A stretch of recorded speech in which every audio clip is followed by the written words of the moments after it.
ভ্যানে করে আনা হচ্ছে আখ। আখ নামিয়ে পরিষ্কার করা হচ্ছে মাড়াইয়ের জন্য। মহিষ দিয়ে করা হচ্ছে আখ মাড়াইয়ের কাজ। মাড়াই করার পর সেই রস চলে যাচ্ছে কড়াইয়ে।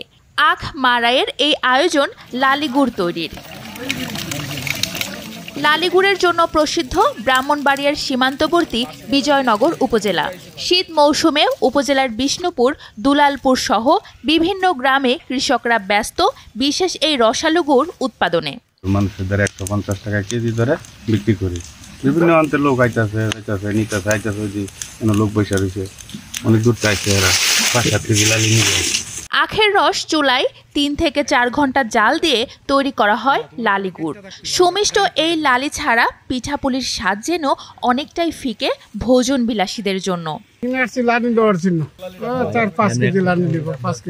মৌসুমী এই পেশার সাথে বিজয়নগর উপজেলার 10-12 জন উদ্যোক্তা জড়িত রয়েছে। তাদের সাথে কাজ করছেন শতাধিক কৃষক। প্রতি কেজি লালি বিক্রি হচ্ছে 150 টাকা দরে।